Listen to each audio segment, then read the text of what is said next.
మనం కొరింథీయులకు రాసిన 2వ పత్రిక 5వ అధ్యాయం 17వ వచనంలో నూతన సృష్టిగా చేయబడ్డాము అని చదువుకున్నాం. అందులో ఏమేమి ఉంటాయో చూస్తూ వచ్చినప్పుడు అక్కడ రాసిన ఒక మాట 9, 10 వచనాలలో ఆయనకు ఇష్టలమై ఉండవలెనని అనే పదం, దేవునికి ఇష్టలంగా ఉండాలి. ఎవరు దేవునికి ఇష్టలుగా ఉండగలరు?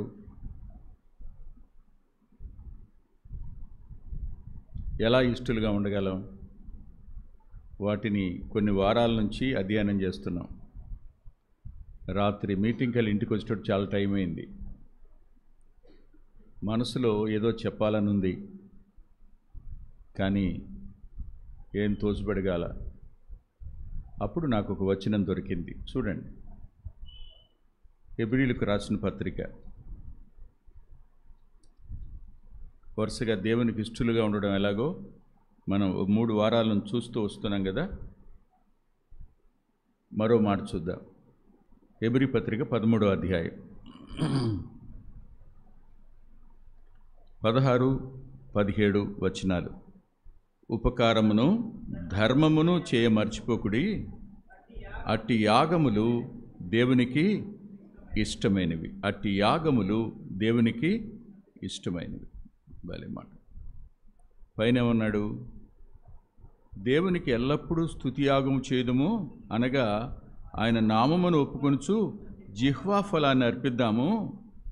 ఉపకారమును ధర్మమును చేయ మర్చిపోకుడి, అటు యాగములు దేవునికి ఇష్టమైనవి అనే పదాలు. దేవునికి ఇష్టమైనవి ఏమిటి?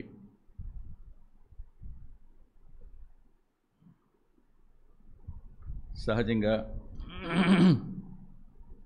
భార్య తన భర్తకి ఇష్టమైనవి చేస్తుంది. ఎందుకు? రాస్తాడుగా, ఆయన్ని సంతోషపెట్టాలని. భార్య మనసులో ఏముంటుంది? నన్ను బట్టి నా భర్త సంతోషించాలి అనే ఆలోచన ఉంటుంది.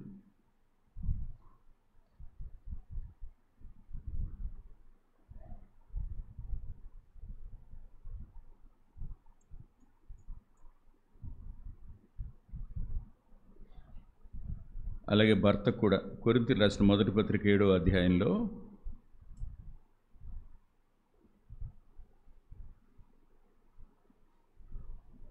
34వ వచనం 2వ భాగంలో, పెండ్లి అయినది భర్తను ఎలాగూ సంతోషపెట్టగలనని లోకంలో ఉన్నవాళ్లే తమ భర్తలను ఎలా సంతోషపెట్టాలి అని ఆలోచిస్తున్నప్పుడు, సంఘం ఆయనకు పెండ్లి కుమార్తె కదా, సంఘంలో నీవు నేను అవయవాలం కదా, మనం ఆయన్ని ఎలా సంతోషపెట్టాలి? ఆయనకి ఇష్టమైన కార్యాలు ఏం చేయాలి? ఇదిగా.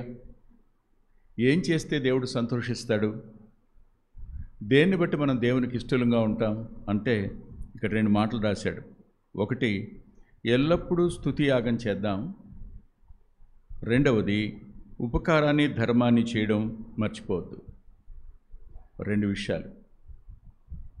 అంటే దీన్ని అసలు హెబ్రీ పత్రిక రాయడానికి గల కారణం ఏంటి? యూదులు అన్నారు, మాకు దేవాలయం ఉంది, మీకేముంది? యూదులు అన్నారు, మాకు బలిపీఠం ఉంది, మీకేముంది? మాకు గంగాళం ఉంది, మీకేముంది? మాకు దీపవృక్షం ఉంది, మీకేముంది? మాకు సముఖపు రొట్టెల బల్ల ఉంది, మీకేముంది? మాకు మందసం ఉంది, మీకేముంది? మాకు ప్రవక్తలు ఉన్నారు, మీకెవరున్నారు? మాకు అర్చన ఆచారాదులు ఉన్నాయి, మీకేమున్నాయి? మీరేమి చేయకుండా దేవునికి ఎలా ఇష్టలు అవుతారు? అసలు క్రైస్తవులు ఏం చేస్తారు చెప్పండి? ఆ రోజుల్లో బైబిల్ కూడా చేతిలో లేదుగా. పాత నిబంధన ఉంటే ఆ పంచకాండాలు ఉంటాయి, కీర్తనల వరకు ఉంటాయి, అవి మాత్రమే పట్టుకెళ్తారు. అంతకుమించి ఇంకేం లేగా. ఏముంది మీకు? మీరేం చేస్తున్నారు? మీరు ఏం అర్పించి దేవునికి ఇష్టలవుతారు? మేమైతే ఏం చేస్తాం? అమావాస్యకి వెళ్తామా? పస్కాలో వెళ్తామా? సంవత్సరానికి 3 సార్లు వెళ్తామా? 3 సార్లు ఏం పట్టుకెళ్తాం చెప్పండి? ఏం పట్టుకెళ్తాం? బలి చేయడానికి పట్టుకెళ్తాం. ఆయన చెప్పింది చేస్తున్నాం, అది ఆయనకి ఇష్టం అన్నారు. మీ దగ్గర ఏముందని?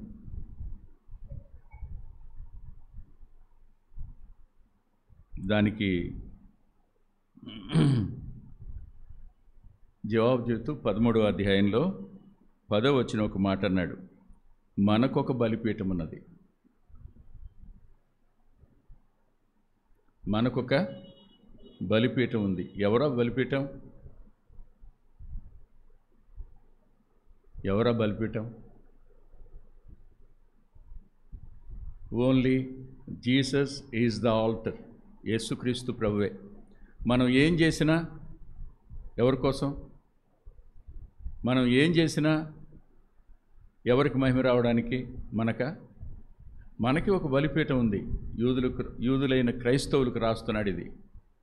అబ్బాయి, మనకు కూడా ఒక బలిపీఠం ఉంది. ఆ బలిపీఠం మీద బలులు కాదు అర్పించేది. హోషేయ గ్రంథం 14వ అధ్యాయం 12వ వచనంలో ఇలా రాశాడు. ఎడ్లకు బదులుగా చూడండి.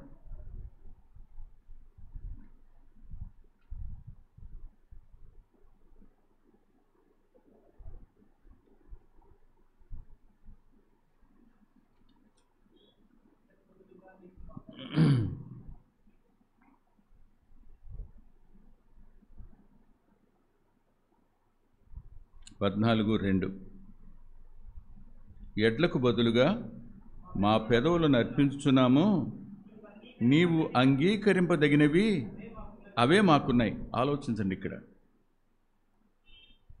ఎవరో వచ్చాడు, చాలా పెద్ద కోడిదూడని తెచ్చాడు. అది ఏడాదిదే. దాన్ని చాలా బాగా పెంచాడు. దానికి విస్తారమైన బలం ఉంది, కొవ్వు ఉంది. దాన్ని తెచ్చి ఇప్పుడున్న వాళ్ళందరికంటే నేను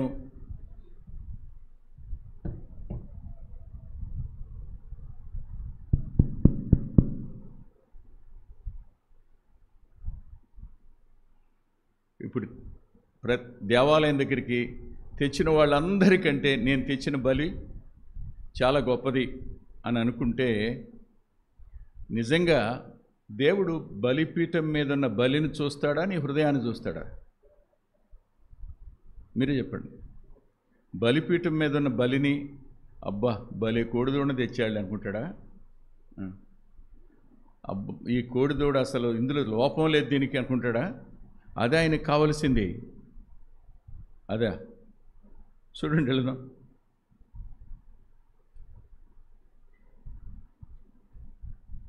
కీర్తన 51.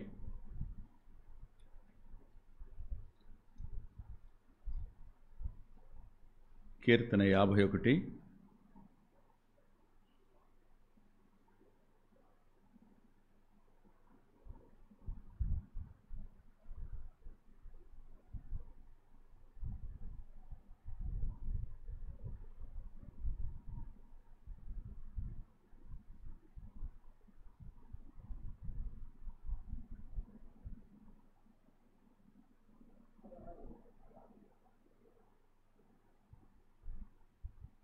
వచనం.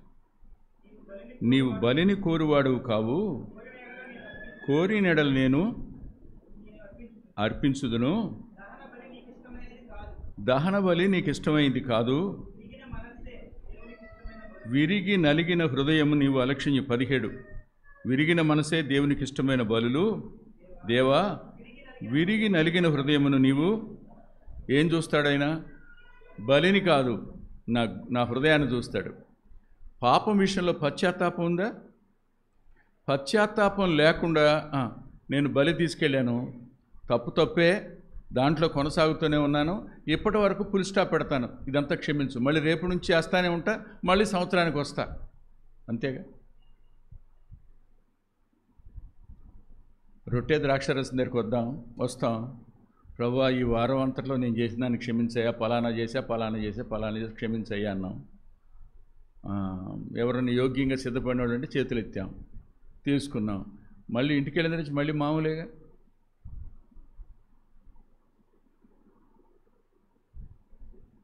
ఇక్కడ పశ్చాత్తాపం లేకుండా, పాపాన్ని విడిచిపెట్టకుండా మనం అర్పించేది దేవునికి ఏమాత్రం ఇష్టం అవుతుంది?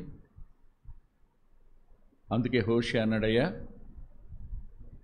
ఎడ్లకు బదులుగా మా పెదాలున్నాయి, ఇవే మీకు నేను అర్పించగలిగింది. అవును అంటే హృదయంలో ఉన్నదేగా నోరు మాట్లాడేది.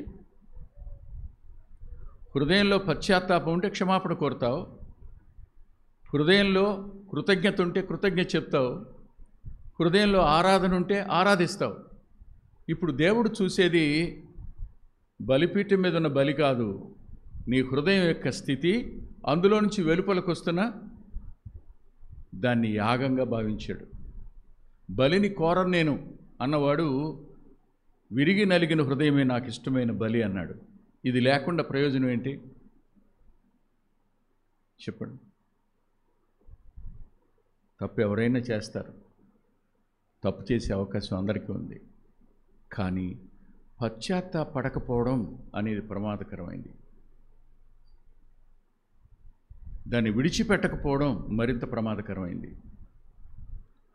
మనం బలి అర్పిస్తున్నాం దేవునికి అని ఒప్పుకున్నాను, పర్వాలేదు అని అంటే పశ్చాత్తాపం లేకుండా మళ్ళీ ఆ పని చేయకుండా ఉండాలి కదాను. అది లేనప్పుడు నువ్వు దేవునికి ఎలా ఇష్టడుగా ఉంటావు? మీరే ఆలోచించండి ఒకసారి. బలి కాదు, ఆయన హృదయాన్ని చూస్తాడు. నెంబర్ 1. తరువాత మరో మాట నేను చెప్పాలి. అలా ఎవరి హృదయం విరిగి నలిగిందో అలాంటి వాళ్ళు దేవుని స్తుతిస్తే, ఆరాధిస్తే ఆయన ఎలా స్వీకరిస్తాడో 50వ కీర్తనలోనే రాశాడు చూడండి. అక్కడే 23వ వచనం, స్తుతి యాగము అర్పించువాడు నన్ను మహిమపరుచున్నాడు. చాలండి. స్తుతి యాగం అర్పించేవాడు నన్ను మహిమపరచుచూ ఉన్నాడు.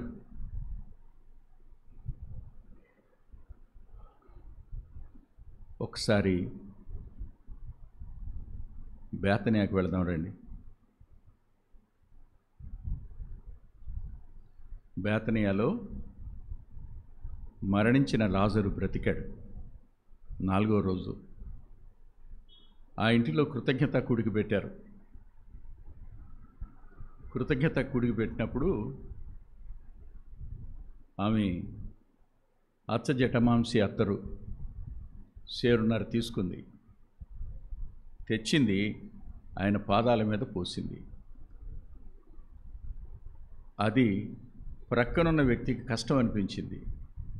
ఎందుకు ఎంత వెల, ఎంత ధర, అమ్మేసి పేదలకి ఇవ్వచ్చు కదా అన్నాడు.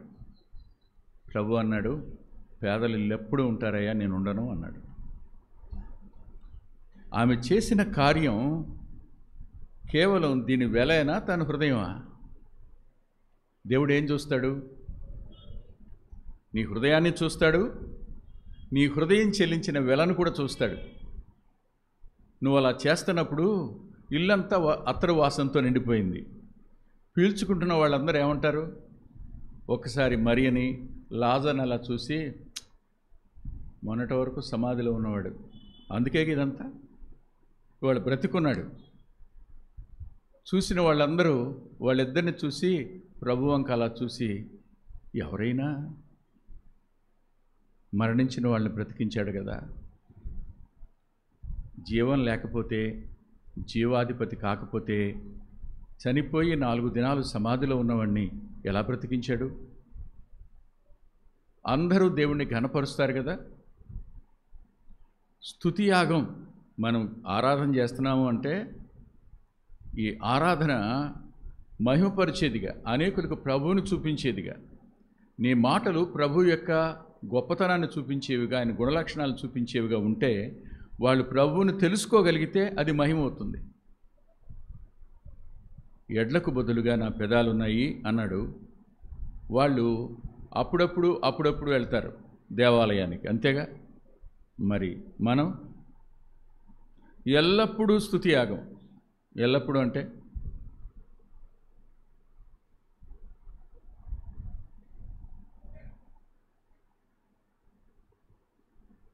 ఎల్లప్పుడూ స్తుతి యాగం.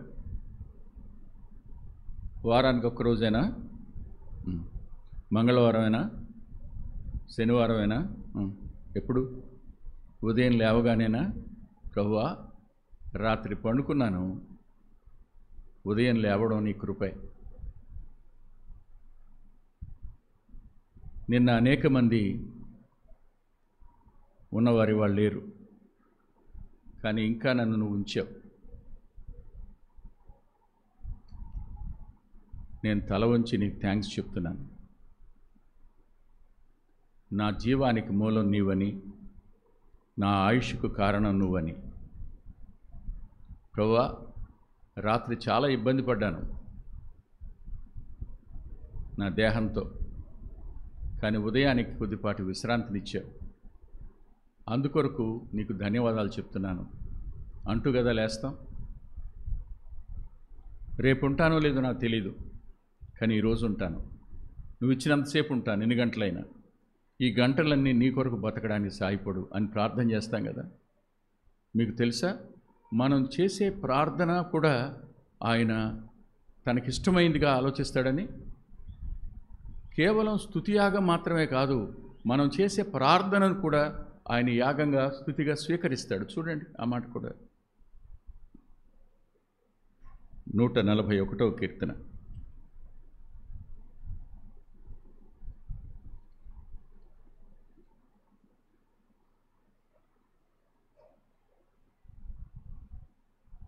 రెండవ వచనం. నా ప్రార్థన ధూపం వలెను, సాయంకాల నైవేద్యం వలెను. ప్రార్థన ఆయనకిష్టమైన ధూపం.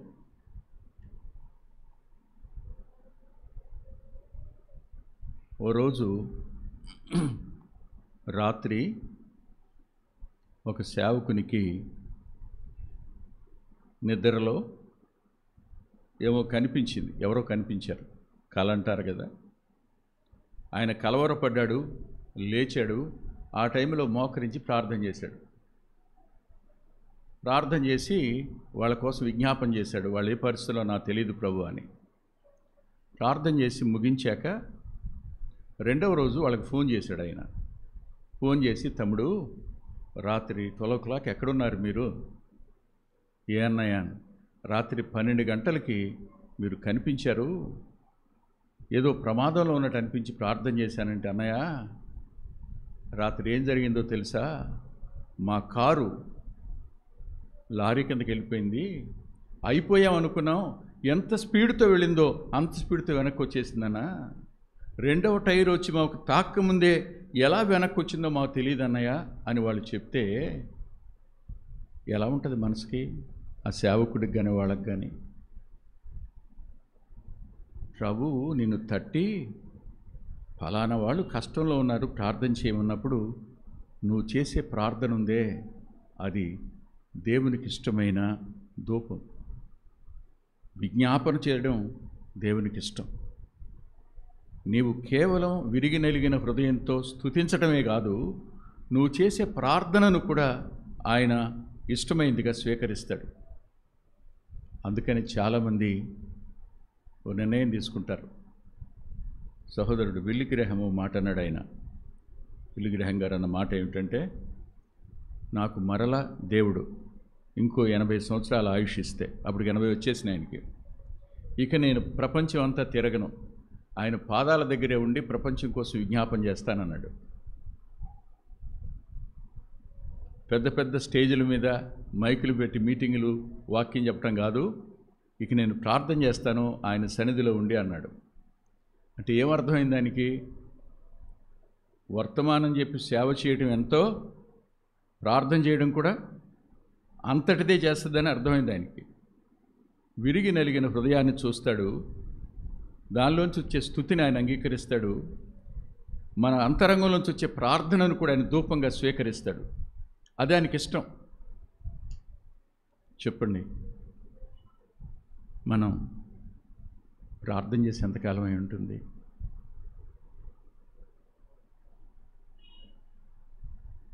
ఆయన పాదాల దగ్గర గడిపి ఎంతకాలం అయి ఉంటుంది?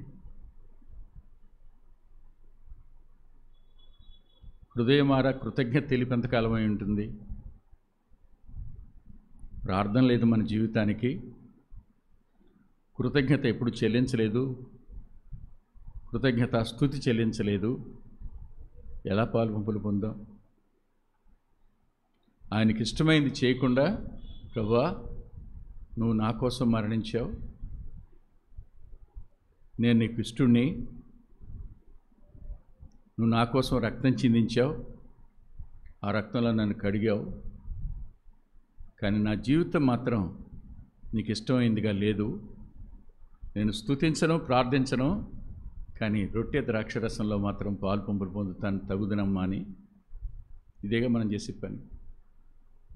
వాళ్ళు అన్నారు, మీకేముంది, మాకుంది అన్నారు. ఈ గ్రంథకర్త రాస్తూ, మాకు బలిపీఠం ఉంది, ఆ బలిపీఠం మీద దేవునికి ఇష్టమైన వాటిని మేము అర్పిస్తున్నాం. విరిగి నలిగిన హృదయం ఆయనకి ఇష్టమైంది బలి కంటే. ప్రార్థన బలి కంటే ఇష్టమైంది. మీరు ఎవరి కోసం ప్రార్థన చేస్తారు? మీకు ఇష్టమైన వాళ్ళ కోసం ప్రార్థన చేస్తారు. మేము శత్రువుల కోసం కూడా ప్రార్థన చేస్తాం. ఏమిష్టం ఆయనకి?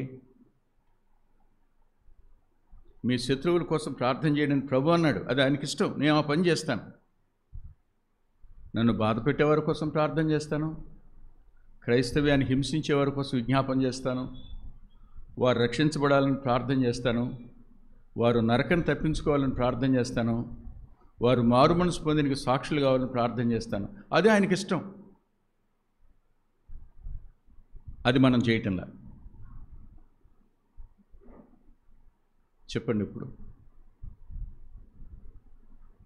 యోధులు మోపిన నేరం మన మీద వాస్తవమని మన ఆత్మీయ జీవితాలు రుజువు చేయట్లేదా?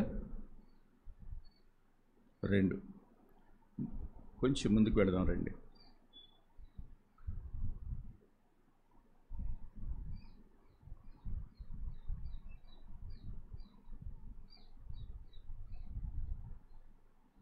ఎఫ్సి పత్రిక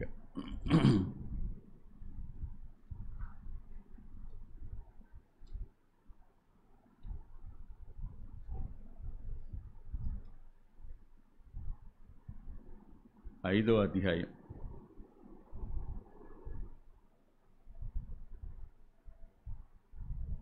20వ వచనం. మన ప్రభువైన యేసుక్రీస్తు పేరట సమస్తమును గూర్చి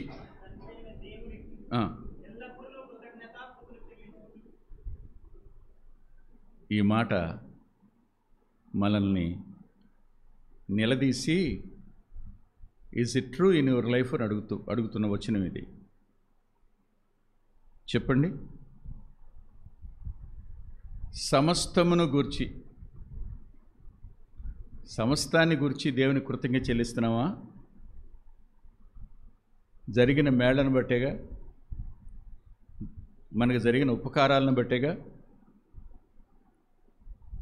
వీటిని బట్టేగా మనం సమస్తాన్ని గురించా? తగిలిన దెబ్బలను గురించి కూడానా? వచ్చిన అవమానాన్ని గురించి కూడానా? జరిగిన నిందన గురించి కూడానా? మనుషులు చేసుకున్న అపార్థాన్ని బట్టి కూడానా? దాని వెనక నువ్వేదో మేలు దాచావు, నాకు అర్థం కావటంలా, దానికి కూడా కృతజ్ఞత చెల్లిస్తున్నానయ్యా అని అనగలమా? అన్నామా? సమస్తాన్ని గురించి అంటూ ఇంకొక మాట ఇంకాస్త స్పష్టంగా రాశాడు ఆయన. తెస్సలోనిక మొదటి పత్రిక 5వ అధ్యాయం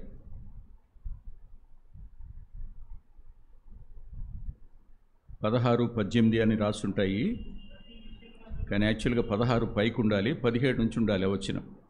ప్రతి విషయమందును కృతజ్ఞతాస్తుతులు, సమస్తమును గురించి ప్రతి విషయం. 2 దగ్గరికి తండి.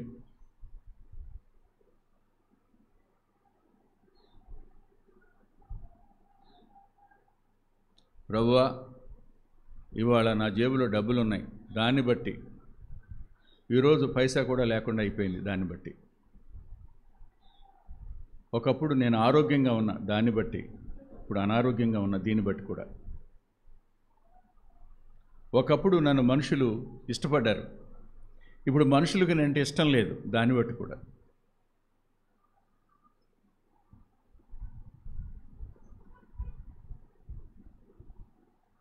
ఒకప్పుడు నేను బలంగా ఉన్నా, కానీ ఇప్పుడు బలహీనం అయిపోయా, శరీరం శక్తిహీనమైంది, దాన్ని బట్టి కూడా ప్రతి దాన్ని బట్టి దేవునికి కృతజ్ఞత చెల్లించవచ్చు. చాలా కాలం తర్వాత నిన్న ఓ అమ్మాయిని చూశాను, సుమారుగా ఒక 24 సంవత్సరాలు అయి ఉంటుంది అమ్మాయిని చూసి. ఆ అమ్మాయి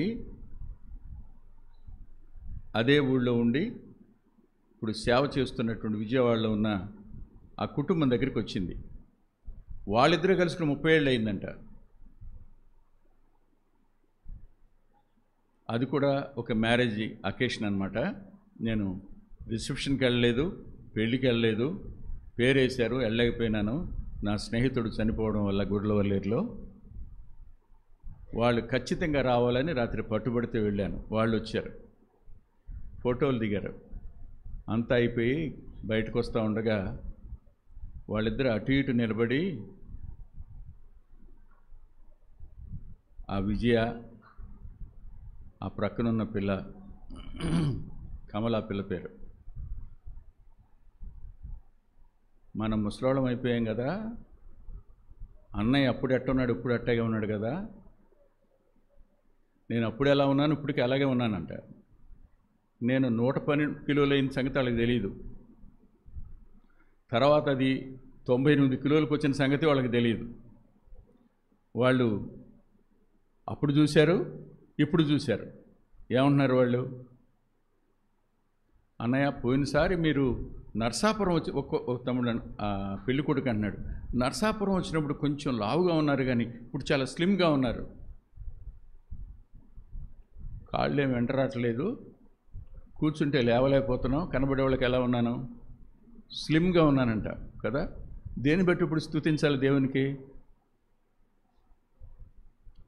సమస్తం, ప్రతి విషయాలు ఆయన అనుమతించిన సమస్తానికి, మన జీవితంలో జరిగిన ప్రతి విషయానికి సే థ్యాంక్స్ టు లార్డ్, దేవునికి కృతజ్ఞత చెల్లించండి. అది ఆయనకి ఇష్టమైంది.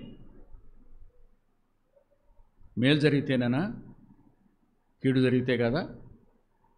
యోబు గారు తన భార్యతో అన్నాడు, ఏమ్మాయి, ఏమని? ఆయన వద్ద నుండి మేలు అనుభవింతుమా, కీడు అనుభవింప తగదా? మేలు కోసం ఆయనకి థ్యాంక్స్ చెప్దామా, కీడు కోసం థ్యాంక్స్ చెప్పొద్దా? కీడు కోసం కూడా థ్యాంక్స్ చెప్దాం అన్నాడు. అపవాది ఏమైపోయి ఉంటాడు చెప్పండి?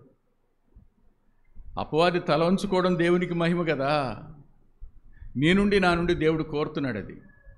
ఆయన ఊరకనే ఏది అనుమతించడు, అనుమతించాడు, అందులో మనకు మేలుంది. దాన్ని బట్టి దేవునికి థ్యాంక్స్ చెప్దాం, అవునా? ఇప్పుడు మీరు చెప్పండి. హృదయం, కృతజ్ఞత, తరువాత ప్రార్థన, ఎల్లప్పుడూ ఎడతెగక ప్రార్థన చేయండి అన్నాడా? ఎల్లప్పుడూ ప్రతి విషయంలో కృతజ్ఞత చెల్లించమన్నాడా? ఈ రెండూ చేస్తూ ఉంటే మన మనసు దేని మీదకైనా వెళ్ళొద్దా, కృంగుద్దా? ఈ రెండు చేయకపోవటం వల్లేగా ఇప్పుడు దోషులంగా నిలబడతాం. ఇప్పుడు ఇక్కడితో ఇది ఆపేద్దాం. ఇప్పుడు రండి, హెబ్రీ పత్రిక 13వ అధ్యాయం 15వ వచనం ముగించాం. ఇప్పుడు 16వ వచనం, ఉపకారమును ధర్మమును చేయ మరిచిపోకుడి. ఉపకారమును ధర్మమును చేయ మరిచిపోకుడి. అట్టి యాగములు దేవునికి ఇష్టమైనవి. స్తుతి యాగం మాత్రమే కాదు, ప్రార్థన విజ్ఞాపన మాత్రమే కాదు, అన్ని విషయాలలో కూడా స్తుతి చెల్లించడం దేవునికి ఇష్టమైంది అని చూసాం. ఇప్పుడు ఒక గొప్ప విషయం చెప్పాడు. భక్తి అనేది కేవలం నీకు నీ అంతరంగానికి చెందింది మాత్రమే కాదబ్బాయి, నీ జీవితానికి నీ క్రియలకు కూడా సంబంధించింది. నువ్వు విశ్వాసవి అనడానికి రుజువేది? క్రియలు. అందుకే యాకోబు గారు అంటాడు, క్రియలు లేని విశ్వాసం మృతం అంటాడు. ఇప్పుడు ఆలోచిద్దాం. దేవునికి ఏది ఇష్టం అంటే ఉపకారమును ధర్మమును చేయ మర్చిపోవద్దు. అట్టి యాగములు దేవునికి ఇష్టమైనవి. అట్టి యాగములు దేవునికి ఇష్టమైనవి. ఉపకారము, ధర్మము, ఇది క్రైస్తవుల జీవితాల్లో సర్వసాధారణం. ఏ క్రైస్తవుడు ఇతరులకు ఉపకారం చేయకుండా ఉండలేడు. తిరిగి జన్మించినవాడు తోటివాడు కష్టంలో ఉంటే సాయం చేయకుండా ఉండలేడు.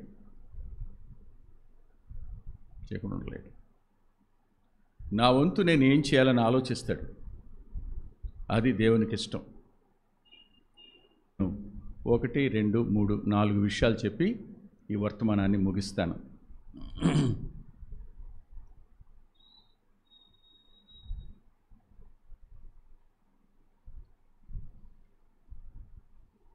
తెస్సలోనిక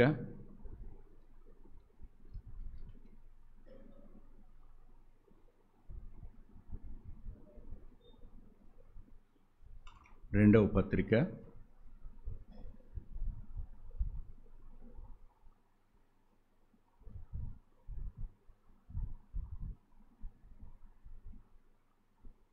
3వ అధ్యాయం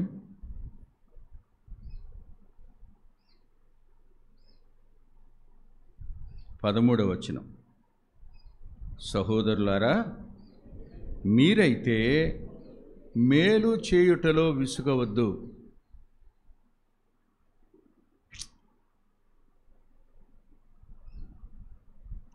ఇట్ ఈస్ సో డిఫికల్ట్. చాలా కష్టం.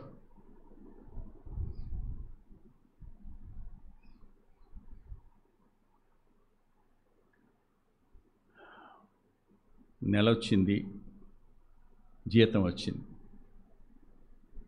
నువ్వు నీ భార్య పిల్లలతో వేరే చోట ఉన్నావు.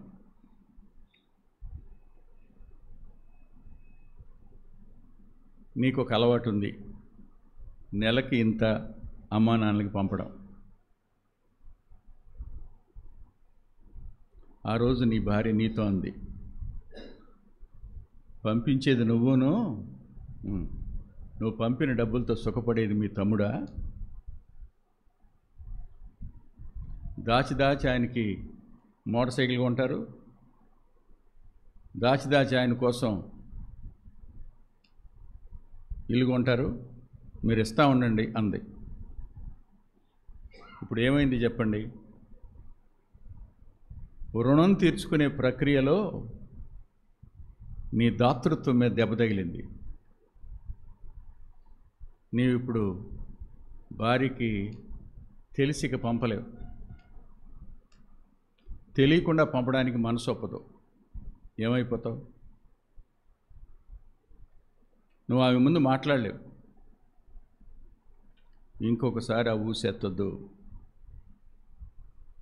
నన్ను పెంచారు, పెద్ద చేశారు, నన్ను చదివించారు, నాకు ఒక ఉద్యోగం వచ్చింది, నా బాధ్యత నేను చేస్తున్నా, వాళ్ళు దాన్ని ఏం చేస్తున్నారో నాకు సంబంధం లేదు, ఇది నాకు నా దేవునికి సంబంధించింది, నేను మేలు చేయటంలో విసగను అని చెప్పగలరా మీరు? I must do my responsibility. నువ్వేదో లేనిపోయిన కారణాలు నాకు చెప్పొద్దు.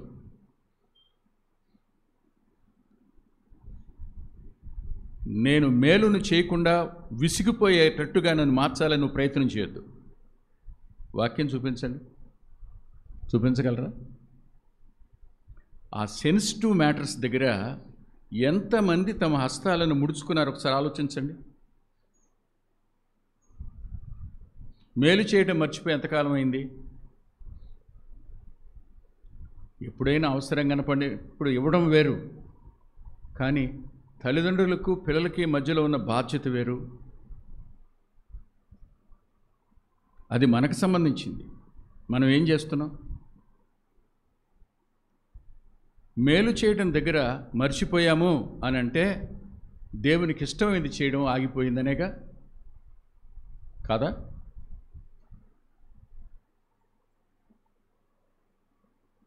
ఆలోచించండి. నిన్న నిలబడిన చోట దాని మీద ఇలా రాసింది, మాదిరి లేని మాట, మాదిరి లేని మాట, ప్రవర్తన లేని బోధ,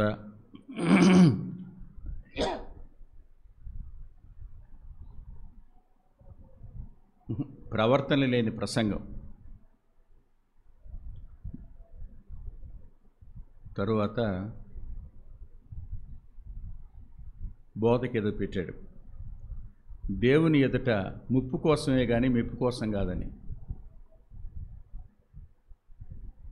దేవుని ఎదుట ముప్పు కోసమే కానీ మెప్పు కోసం కాదని. ఇప్పుడు నేను చెప్పే మాటలు దేవునికి సంతోషం కలగాలనా, మిమ్మల్ని సంతోషపెట్టాలనా? నేను ఆచరించకుండా ఇవి మీకు చెప్తే ముప్పా మెప్పా? నాకు ముప్పేగా. విని దాన్ని చేయకపోతే మీకు ముప్పా మెప్పా? అది కూడా ఆలోచించండి. ఎంతమంది భార్యలు భర్తల చేతులు కట్టేశారో, ఎంతమంది భార్యలు భర్తల కాళ్ళు కట్టేశారో, ఎంతమంది భార్యలు భర్తల చెవులు మూసేశారు. అవునా? ఎవరికి ఫోన్ చేస్తున్నావు? పాపం చెప్పలేడు మా అమ్మకని. చెవులు మూసేసినట్టేగా, కాళ్ళు కట్టేసినట్టేగా, చేతులు కట్టేసినట్టేగా. అవునా? అంటే మేలు చేసే దగ్గర నువ్వు వెనకడుగు వేస్తున్నావు, వెనకడుగు వేసేటట్టుగా చేస్తున్నావు. భర్తలు కూడా ఏ ముఖం పెట్టుకెళ్తున్నావు? మీ ఇంటికి పుట్టింటికి అని అడుగుతారు. ఏ ముఖం పెట్టుకెళ్తున్నావు? మీ చెల్లికి చేసినట్టు నీకు చేశారేంటి వాళ్ళు? ఆ అమ్మాయి చూడు. కంపారిజన్ దగ్గర ముఖ్యంగా ఆడపిల్లల మధ్యలో భలే వివాదాలు వస్తాయి. ఇద్దరు ఆడపిల్లలు ఇంట్లో ఉన్నారంటే ఖచ్చితంగా వివాదాలు వస్తాయి. ఆ రెండు కుటుంబాల మధ్య అత్తామామలు నలిగిపోవలసిందే, అమ్మానాన్నలు నలిగిపోవలసిందే. ఖచ్చితం, అందులో అనుమానం లేదు. మేలు చేయడం మానేస్తే తప్ప వాళ్ళు సుఖంగా ఉండలేరు అన్నట్టు ఉంటుంది. తెస్సలోనిక సంఘానికి రాస్తూ మేలు చేయటంలో మీరు, ఇది నెంబర్ 1. తర్వాత చూద్దాం, కొంచెం ముందుకు వెళదాం రండి. యాకోబు పత్రిక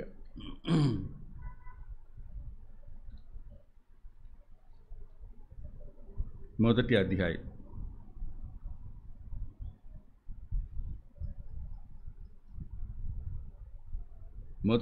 27వ వచనం. తండ్రి అయిన దేవుని ఎదుట పవిత్రమును నిష్కళంకమునైన భక్తి ఏదనగా దిక్కులేని పిల్లలను, విధవరాండ్రను.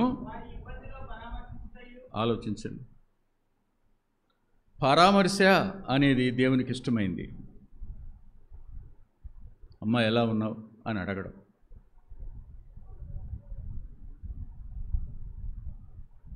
ఇద్దరు ఉన్నారు సహవాసంలో, నీ పరామర్శ కోసం ఎదురు చూసేవారు. ఒకటి దిక్కులేని పిల్లలు, 2 భర్తలను కోల్పోయిన వారు. వారికి నువ్వు చేసే పరామర్శ ఉందే, అది ఎలాంటిది చెప్పండి? దేవుని ఎదుట పవిత్రమైంది, నిష్కళంకమైంది. అది చేసేటప్పుడు ప్రమాదం కూడా ఉంది. ప్రమాదం లేకపోలా. ఆ ప్రమాదం కింద రాశాడు, ఇహలోక మాలిన్యం తనకు అంటకుండా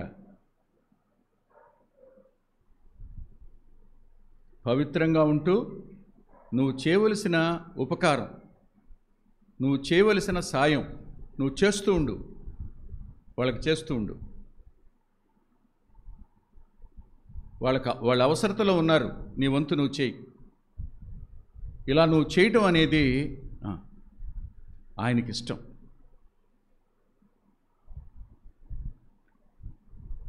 ప్రభు బాధాకరమైన ఒక మాట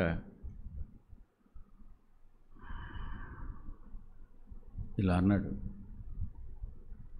వారు విధవరాండ్ర సొమ్మును దిగమింగుచు అంటాడు ఆయన.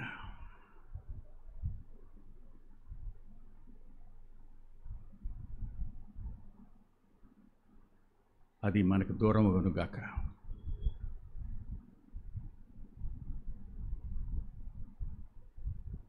చాలా చోట్ల వినిపించే మాట ఇది, చాలా చోట్ల. వాళ్ళు అంటారు, అన్నయ్య నేను ఏం చేసుకుంటాను తీసుకోండి అని.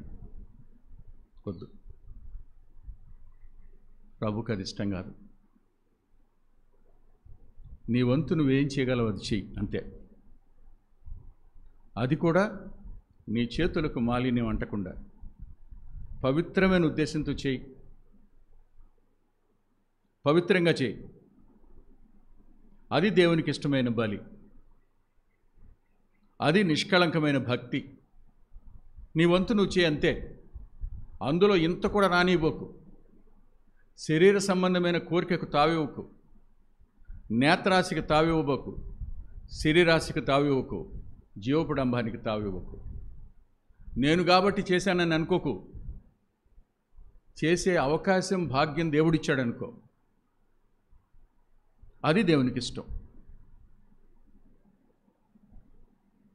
మీరే ఆలోచించిన ఒకసారి. ఉపకారమును ధర్మము చేయ మర్చిపోవద్దు, మేలు చేయటంలో విసుగొద్దు. ఏం చేయాలి? దిక్కులేని పిల్లలను, విధవరాండ్రను వారి ఇబ్బందిలో ఇహలోక మాలిన్యం అంటకుండా పరామర్శించు. ఇది దేవునికి ఇష్టం. ఇది మనందరికీ కష్టం కదా. మన సామెత ఏంటో తెలుసా? ఇందమ్మ అంటే అందమ్మ అనాలంట. అంటే రిసిప్రోకల్ రిలేషన్షిప్. నీ నుండి నాకు బెబ్బే, నీ నుండి నాకేం కాదు, నా నుండి నీకే. ఇది దేవునికి ఇష్టం. నువ్వు చేయటం చేయకపోవడం అనేది నీకు దేవునికి సంబంధించింది, అది నాకు సంబంధించింది కాదు. అందుకే అంటాడు, ఎవని విషయమైనను నిరాశ చేసుకొనక అంటాడు ప్రభు. ఇంగ్లీష్లో అద్భుతంగా రాసి ఉంటుంది, don't expect anything in return అని. నువ్వు చేసిన ఉపకారానికి ప్రత్యుపకారం రావాలని ఎప్పుడు అనుకోబోకు. చేసేది ఎవరు? ఇచ్చింది ఎవరు? ఏమండి, మన దగ్గర డబ్బులుంటే అవి మనమేనా? అసలు ఉండే అవకాశం ఉందా మన దగ్గర? డబ్బులు వచ్చినాయి, ఎందుకోసం వస్తాయి? నాకు బాగా గుర్తు, మధ్యాహ్నం 2 అయింది, ఒక కుర్రాడు వచ్చాడు. ఎంకామ్ చదువుతున్నాడు ఆ కుర్రాడు. అతని పేరు యేసుపాదం. ఏనాడు కాలేజీలో ఎంకామ్ చదువుతున్నాడు, ఇక్కడ ఉంటున్నాడు అద్దెకి. వచ్చి అన్నయ్య అన్నాడు. ఏంటి నాయన అన్న. అన్నయ్య ఫీజు కట్టాలి, ఇంత, ఇంటికి వెళ్ళాలి, వాళ్ళ ఘంటసాల ఇంటికి వెళ్ళాలి, నేను వెళ్ళేటప్పుడు బస్సు దొరకాలి, ఇంటికాడేమో అమ్మా నాన్న వాళ్ళు నిలవ కూలికి వెళ్ళిపోతారు, అమ్మా నాన్న ఇంటికాడ ఉండాలి, మరి నేను వెళ్ళేటప్పుడు వాళ్ళ దగ్గర డబ్బులు ఉండాలి, మళ్ళీ తిరిగి బస్సు నాకు దొరకాలి, ప్రార్థన చేయండి అన్న అన్నాడు. నాకు ప్రసంగం చేసేటప్పుడు ఎడం చేయి ఎక్కువసార్లు లేచేది, ఎక్కువసార్లు ఎడం చేయి లేచేది. ఒకసారి సామెతల గ్రంథం చదువుతుంటే మూర్ఖుడు తన ఎడం చేయి ఆడించడానికి కనబడింది. అప్పటి నుంచి వెంటనే ఏం చేస్తాను, జేబులో పెట్టుకుంటే ఎడం చేయి, కుడి చేత్తోనే ఇట్లా అంటగా ప్రయత్నం చేస్తా, అలవాటు చేసుకున్నాలా.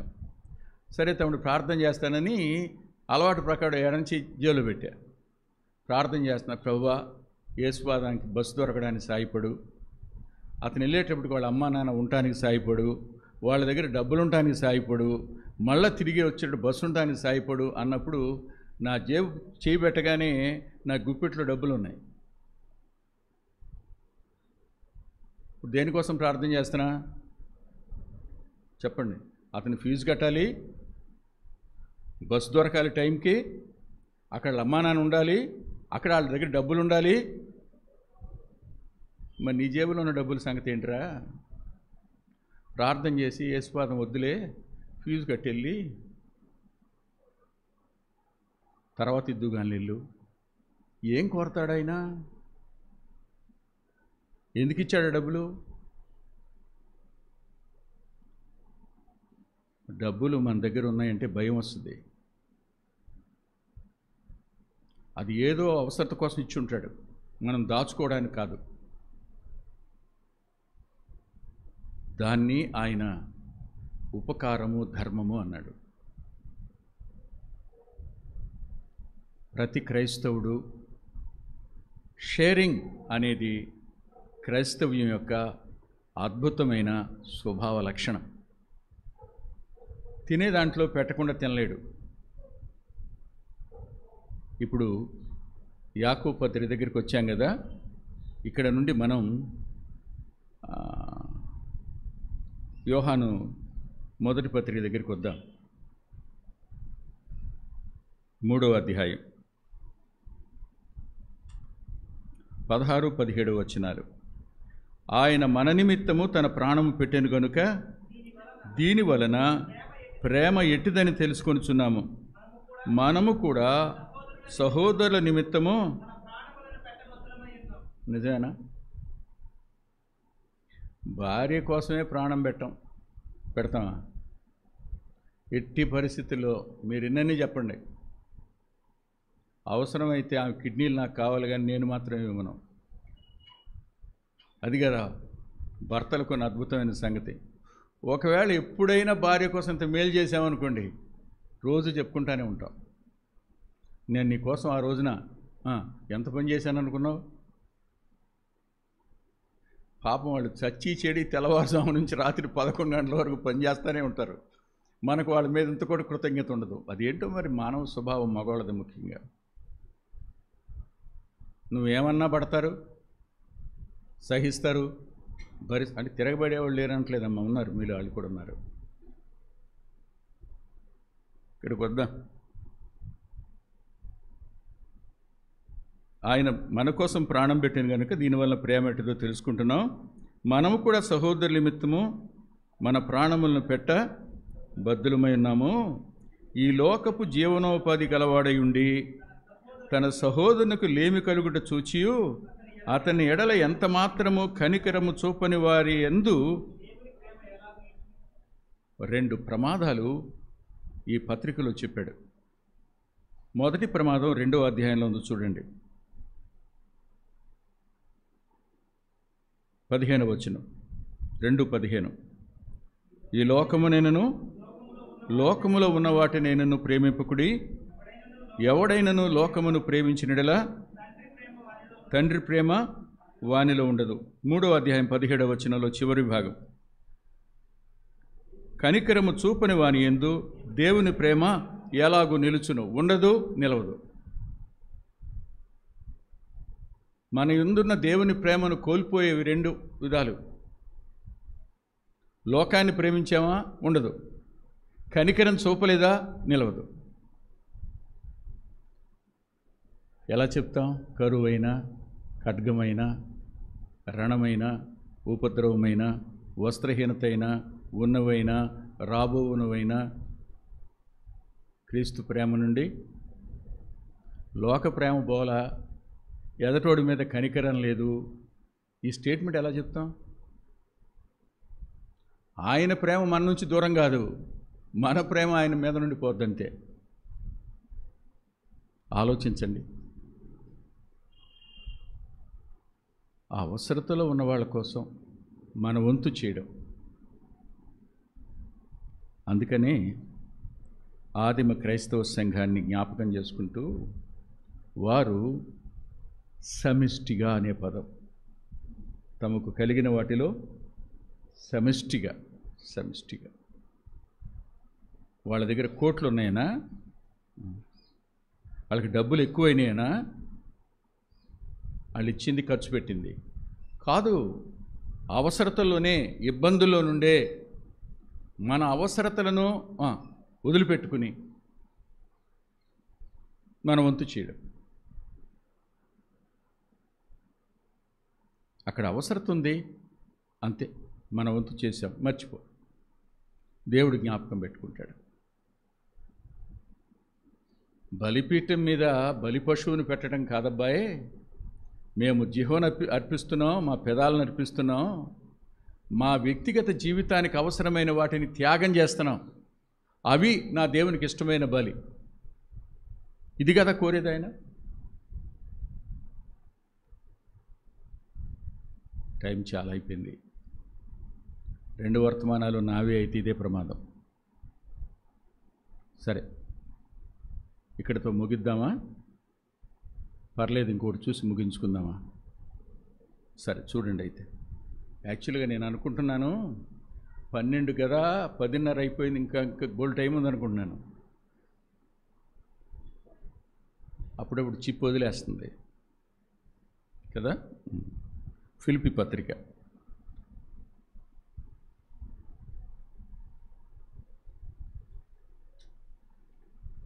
4వ అధ్యాయం 18వ వచనం.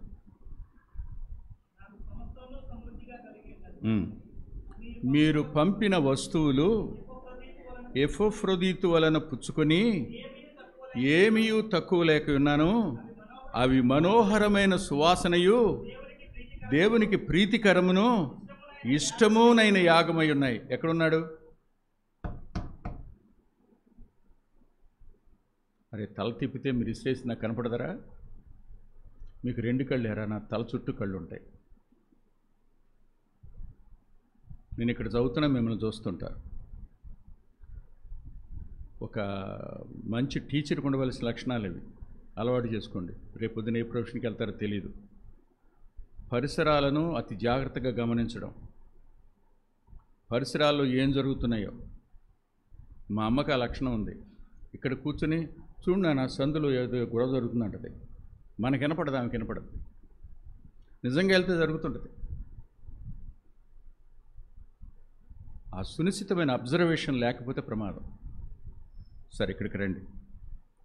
సేవకుడు జైల్లో ఉన్నాడు. ఫిలిప్పీ సంఘం ఎపఫ్రోదితుతో ఇచ్చి జైల్లో ఉన్న పౌలు గారి కోసం కొన్నిటిని పంపింది. ఏం పంపారో రాయిలా, కానీ అంటాడు, అవి మనోహరమైన సువాసనయు దేవునికి ప్రీతికరమును ఇష్టమునైన యాగమై ఉన్నాయి.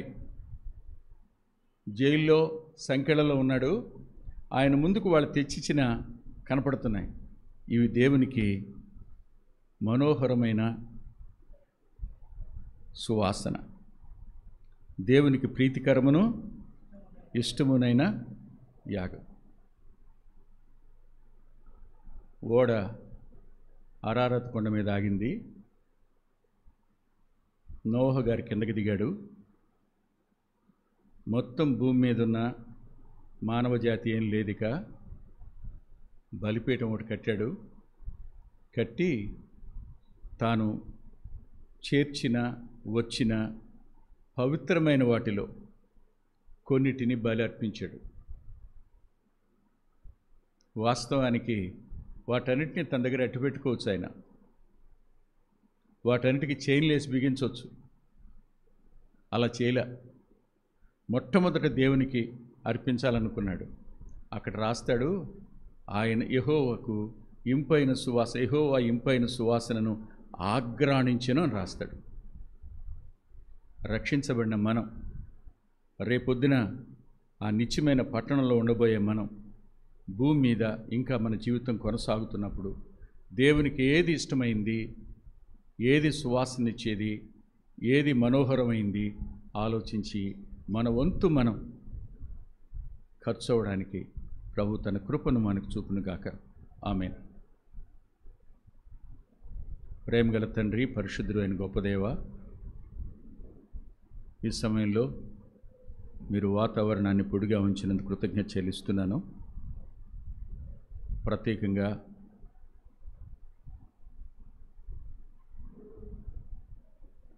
ఏ వాక్యం అయితే మేము విన్నామో ఆ వాక్యాన్ని ఆచరించడానికి మాకు శక్తి సామర్థ్యాలు సరిపోవు. మీరే మీ వాక్యం ద్వారా మమ్మల్ని బలపరచాలి, మీ ఆత్మ ద్వారా మమ్మల్ని బలపరచాలి. అప్పుడు మాత్రమే మేము చేయగలుగుతాం. అది మాది కాదని, అది నీ కృపా దానమని జ్ఞాపకం పెట్టుకుని మహిమను నీకు ఆరోపించే కృపను మాకిమ్మని యేసుక్రీస్తు ప్రభువారి పేరిట ప్రార్థిస్తున్నాం తండ్రి.